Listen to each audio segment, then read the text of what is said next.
It's time for us to leave Ely, but we're facing the wrong way. The boat is pointed downstream, but we want to head upstream. It's really busy on the water today, so Michael takes the boat under the bridge to turn around where there's a little bit more room.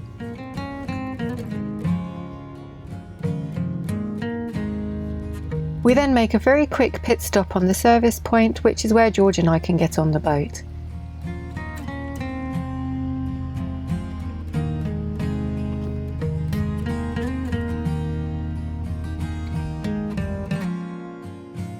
And then we head back past all the Ely moorings and get on our way.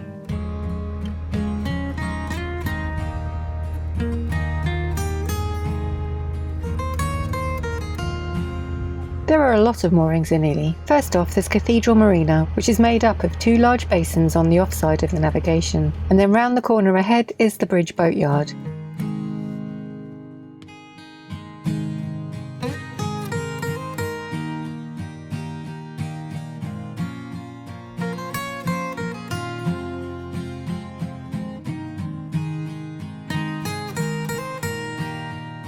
And of course there's plenty of public 48-hour moorings which are managed by the local council. All in all, it's a very boat-friendly city. If you're visiting by land, there's this little trip boat that can be hired out for short cruises.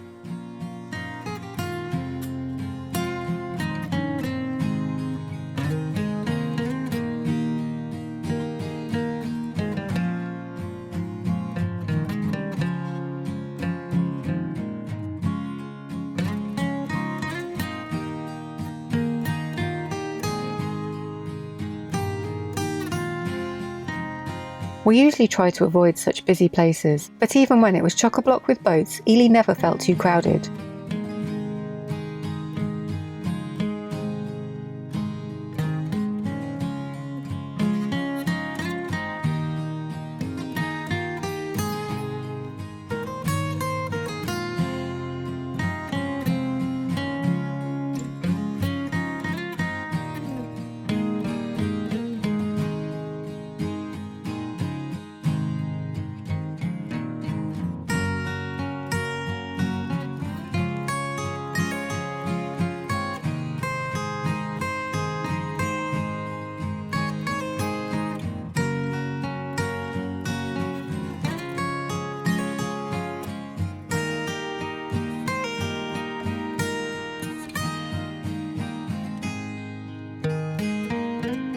Once we pass under the railway bridge, we seem to immediately leave the city and have views out over farmland once again.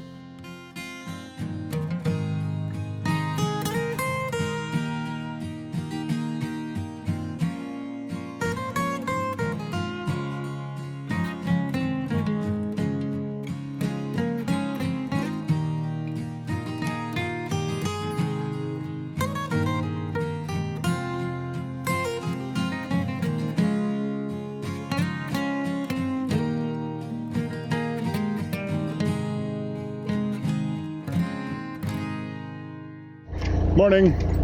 It's been quite a Hectic beginning to the day.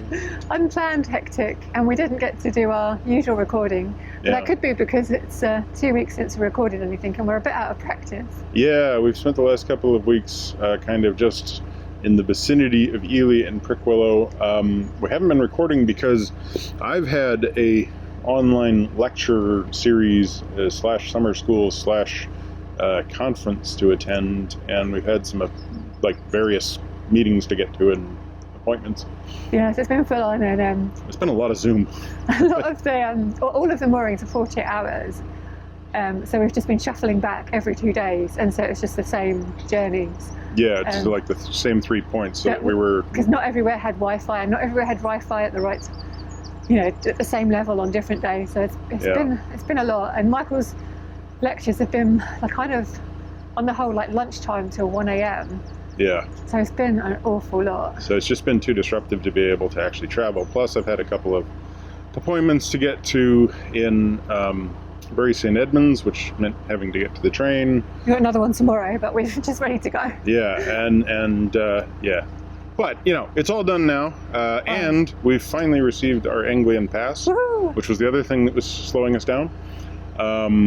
That took us the grand total of about a month, or apparently about 14 business days. Still trying to figure that one out. Anyway, we got the Anglian Pass, so we can now proceed to Cambridge. We are free of having to have the access to Wi-Fi, so all we need is a train. So we're heading down to WaterBeach, I think it's called. WaterBeach. Today. It's Sunday, so it's so busy, which is why it was so busy in Ely.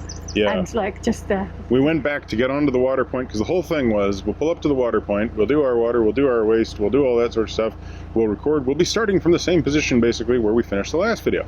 And then we actually got there, and it's like, there's a boat on, there's another boat waiting, there's fishermen everywhere, fisher people, I should say, one of whom caught our boat. And yeah, so... It was a lot. It was like, just get in, basically chuck the garbage, chuck the wee, get the dog on, get off, we're on our way. So here we are. It's a pretty grey day in Cambridgeshire today, but after a few weeks on the same stretch of water, we're really happy to be exploring pastures new.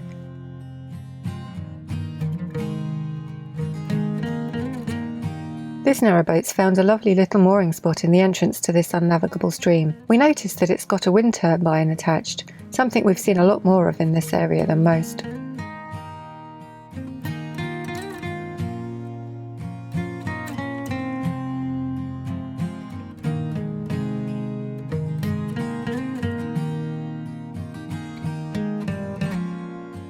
Here we're passing the entrance to the Soham Lode. It's actually navigable for a mile or so, although there's no winding hole, so you'd need to reverse out.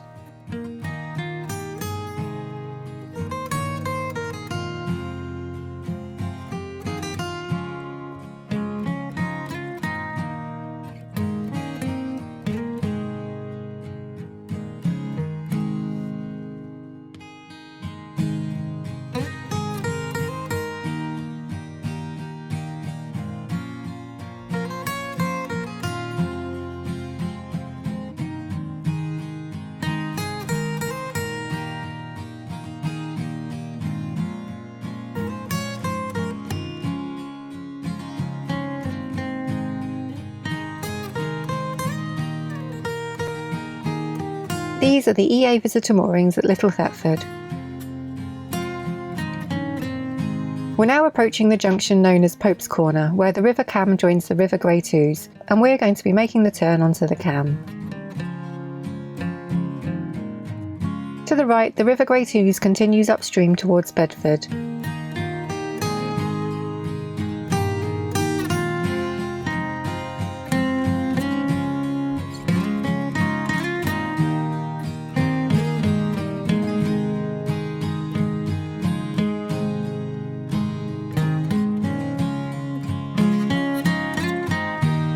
And at the junction there's the wonderfully named Fish and Duck Marina.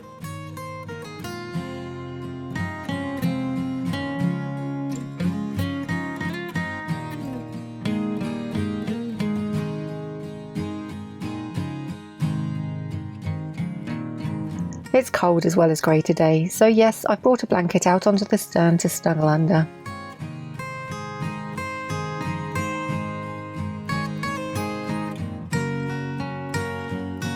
From here the River Cam is navigable for 14 miles upstream to Cambridge itself.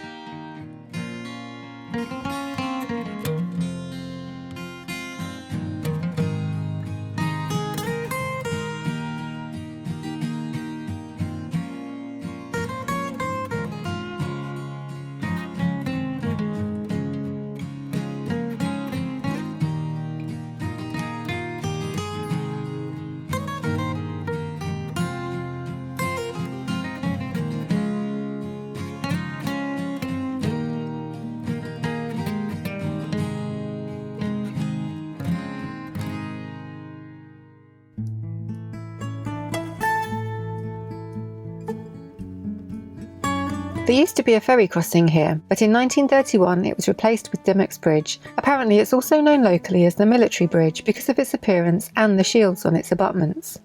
I love the description of the bridge in the Imre guidebook. It says it's easy to imagine it in a scene from a Cold War spy exchange or as one of the World War II bridges over the Rhine.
A couple of miles along the Cam we pass Upware Marina. It looks like a fairly small marina, but there are moorings for boats of up to 60 feet long here. There's also a small brokerage and they offer craneage, painting and repairs. Next to the marina is a pub with the apparently appropriate name of 5 Miles From Anywhere. There are visitor moorings on both sides of the river here, but if you want to visit the pub, you need to make sure you're on the eastern side of the navigation.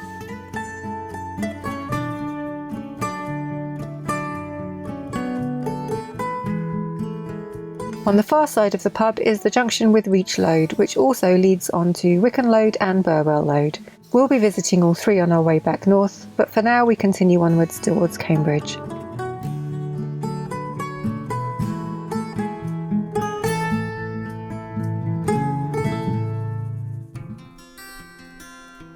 We need to get to WaterBeach so that Michael can get the train tomorrow, so we've got about another 4 miles to travel and 1 lock to go through before we reach the moorings.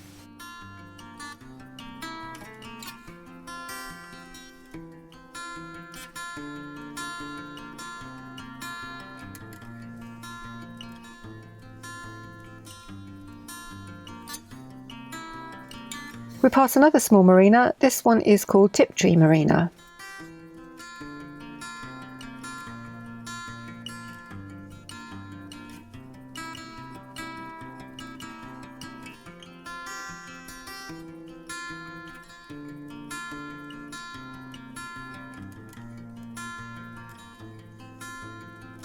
Opposite these grazing cows is Swaffham Lode.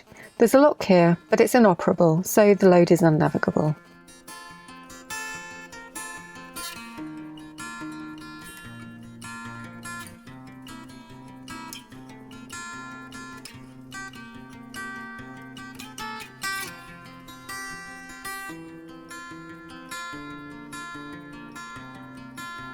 Next we pass Shrubs Marina, which looks like a really lovely spot. It's pretty small, but there's hard standing here and a slipway too.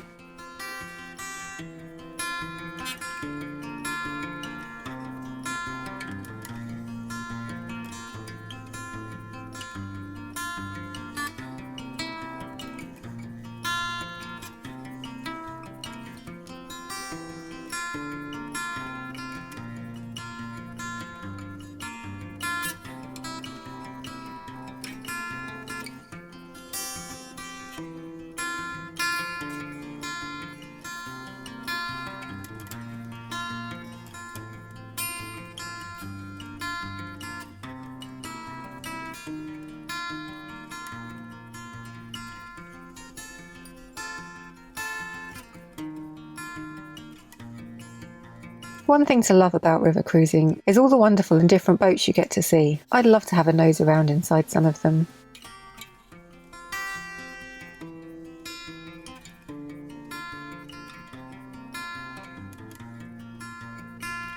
Ahead we spot Bottisham Lock and we can see that there's a narrowboat inside that's just gone up ahead of us. As luck would have it, there's also a boat waiting to come down, so once they've been through the lock it'll be reset for us. Below the lock is Bottisham Lode, which is also unnavigable to narrowboats.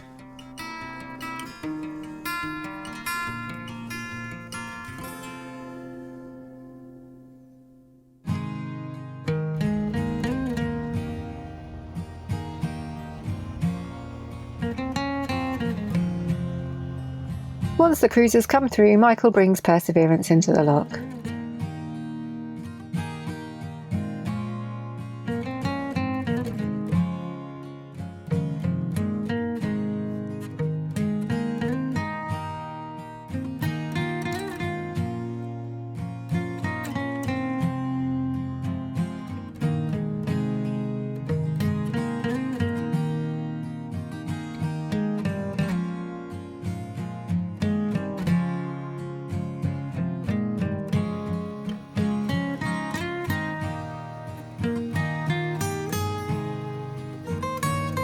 The electronic control panel has a delay on the guillotine gate, so it can't be fully opened until it's been filling for 4 minutes. There's a very useful countdown timer on this one, so you know how long you've got to wait.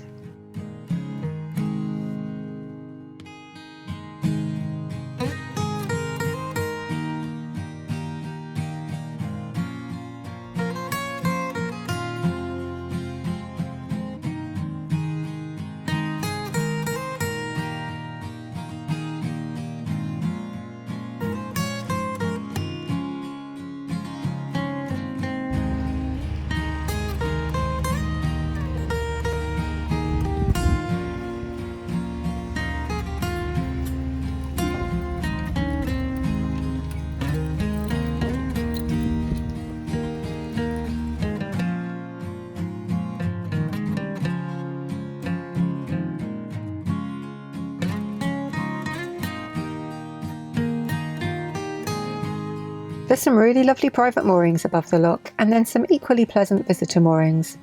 We want to be a little closer to the station though, so we head on towards the EA moorings.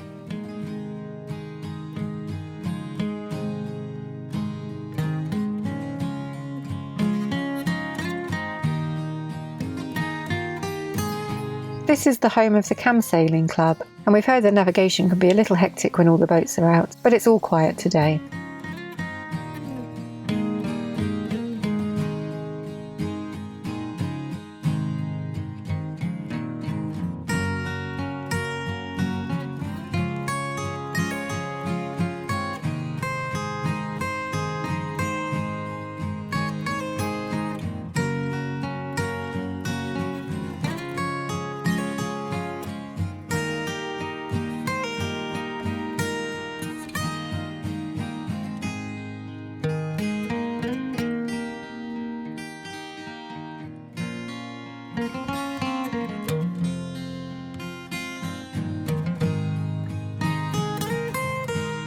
When we get to the EA moorings, we find they're full, so we end up back on the Great Ouse Boating Association moorings just above the lock.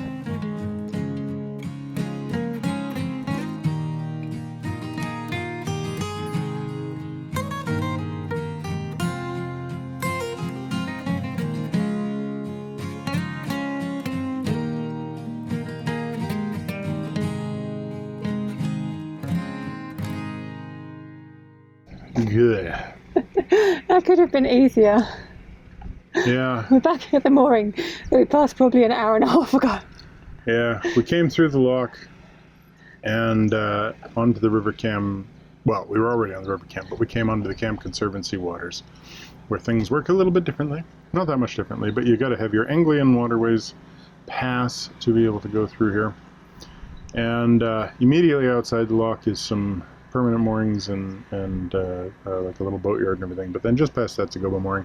But it's just, you know, a sort of rough edge bit of dirt and everything, and there's no... Well, there's a little like rough field where you can hammer your pins in. Yeah, but it's definitely got like little bends and curves. And I thought, that looks nice. it looks nice, but we went to the station. we wanted to get closer to the station, and there's a set of 48-hour official moorings there at the station, and they've got mooring rings, and we were like, okay, we'll go up there. And then we got there, and they were completely full. So there was one little end space that was right underneath the bridge, Yeah. and there was a warning sign about a temporary obstruction under the bridge. Yeah, so it would have been...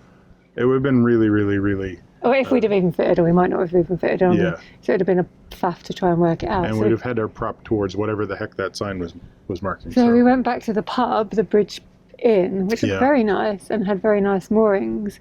So I can inquire about those. And, But first we had to turn, oh yeah, thinking that we'd try, if we didn't get into the pub moorings, for whatever reason, we'd try and move back to that not so good looking one. But we got a better view of it, and it really didn't look so good. So we turn around, which means me putting the back end into like a 300-year-old willow tree.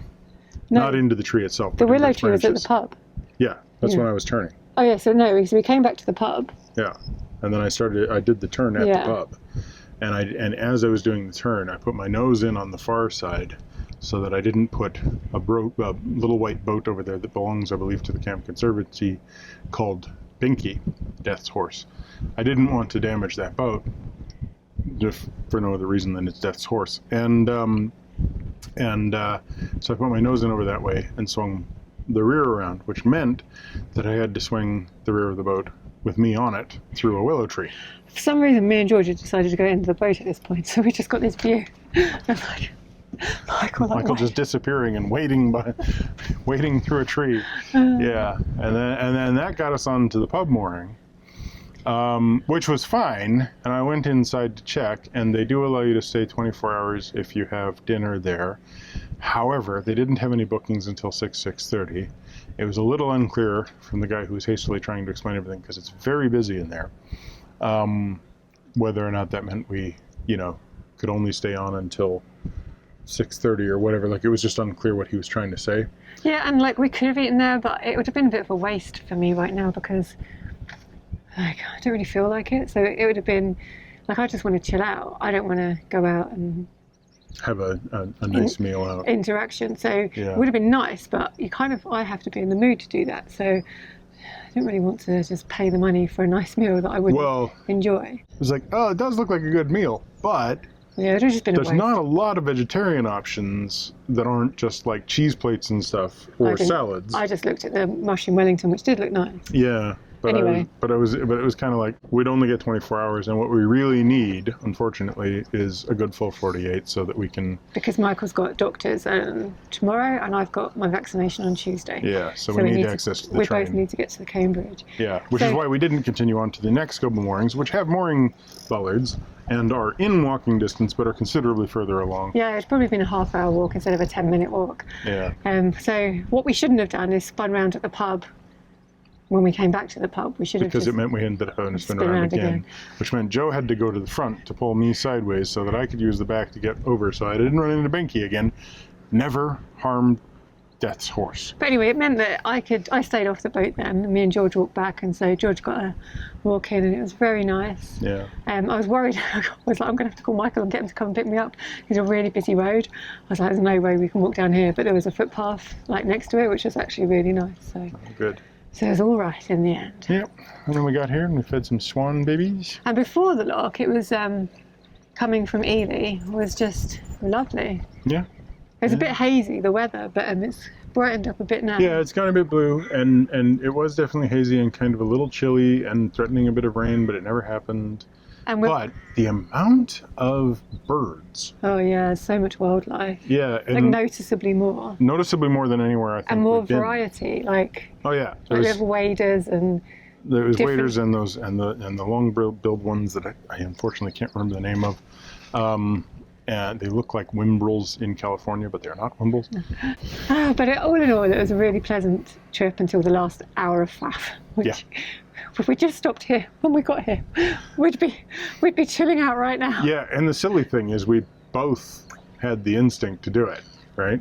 Yeah. Like I can't remember if you actually said it. Well, you popped into the bathroom as I was passing them, and you came out, and I was like, those moorings look really nice. Yeah. But because we were like a bit further down, we were like, oh. And I looked over and saw the field and went, yeah, George would have somewhere to play. And we didn't know. And it can't be that far from we didn't the train know it was station. only 10 minutes, but yeah. Yeah. Oh well. Oh. It was So if you're looking for the train and you're coming up through the lock on the River Cam on your way into Cambridge, just stop. Just stop at what's the place called again? Something Beach? White Beach? WaterBeach. WaterBeach, yes. I don't know how I don't remember this name, because what else is going to be around a beach but water? But also, I haven't seen the beach. But haven't seen the beach. Well, that's true. There's no noticeable beach. Right, come on. But one way or another, if you're coming up through the mooring here, take a stop. It's worth stopping. You know. And there's some baby swans. There's some baby swans. Okay, come on. All right, so I'm out of practice with this. So, thanks for watching. Give us a thumbs up. Comment down below. Subscribe if you haven't already. Subscribe to Minimalist Maximal Velocity if you want our time-lapse videos. And click that bell if you want to get notifications. Also, if you're one of the many, many viewers that said hi today as we whizzed past. Hi! So many friendly people. It's really nice. It was really nice. But we kind of didn't hear anybody until as we were passing, so we barely got little conversations. But it was really nice to see all of you. So thanks for that.